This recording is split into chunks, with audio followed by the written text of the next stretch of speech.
Friends, Balayya కొత్త cinema నుండి ఒక డైలాగ్ లీక్ అయిందట. ఈ డైలాగ్ కనుక మీరు విన్నారంటే, ఇది బాలయ్య గారి కోసమే రాశారని ఖచ్చితంగా అర్థమవుతుంది. ఈ విషయం గురించి మనం పూర్తిగా తెలుసుకునే ముందు, ఈ వీడియో గనుక మీకు నచ్చినట్లయితే లైక్ కొట్టి షేర్ చేయండి. అలాగే మన ఛానల్‌ను సబ్స్క్రైబ్ చేయండి.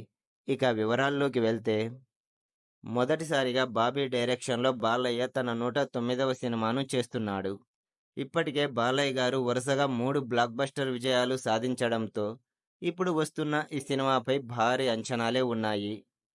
ఆ అంచనాలకు తగ్గట్లే బాలయ్య కెరియర్‌లోనే హైయెస్ట్ బడ్జెట్‌తో రాబోతోంది ఈ మూవీ.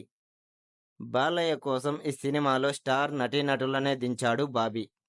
అందులో దుల్కర్ సల్మాన్ ఒక ముఖ్యమైన క్యారెక్టర్‌లో కనిపించబోతున్నారట. ఈయన ఈ సినిమాలో షైన్ టామ్ చాకోకి తమ్ముడి క్యారెక్టర్‌లో నటించబోతున్నాడట. ఈయన క్యారెక్టర్ బాలయ్య గారికి ఎదురెళ్లే క్యారెక్టర్ అని సమాచారం. అయితే బాలయ్య, దుల్కర్ మధ్య జరిగే సంభాషణలో ఒక డైలాగ్ ఇదేనంటూ సోషల్ మీడియాలో వైరల్ అవుతోంది. నిజంగా డైలాగ్ చూస్తే చాలా పవర్‌ఫుల్‌గానే ఉంది.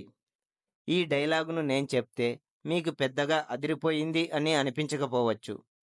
అదే బాలయ్య నోటి నుండి ఈ డైలాగును విన్నారంటే థియేటర్లు దద్దరిల్లడం ఖాయం. ఇప్పుడు ఆ డైలాగ్ ఏమిటో చూద్దాం. దెబ్బలాడుకుందాం రా రా అంటూ గొంతు చించుకున్నావు. ఒక్క దెబ్బ పడితేనే పొలిమేర అవతలపై పడ్డావు. నువ్వు నా శత్రువేందిరా సచ్చునాయాల. సింహానికైనా నాకైనా శత్రువని చెప్పుకోవాలంటే ఒక అర్హత ఉండాలి. చూశారుగా ఫ్రెండ్స్, ఈ డైలాగ్ ఎంత బాగుందో.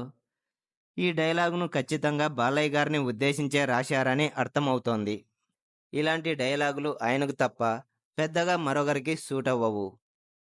ఫ్రెండ్స్, ఈ వీడియో మీకు నచ్చినట్లయితే లైక్ కొట్టి షేర్ చేయండి. అలాగే మన ఛానల్‌ను సబ్స్క్రైబ్ చేయండి. Bye friends.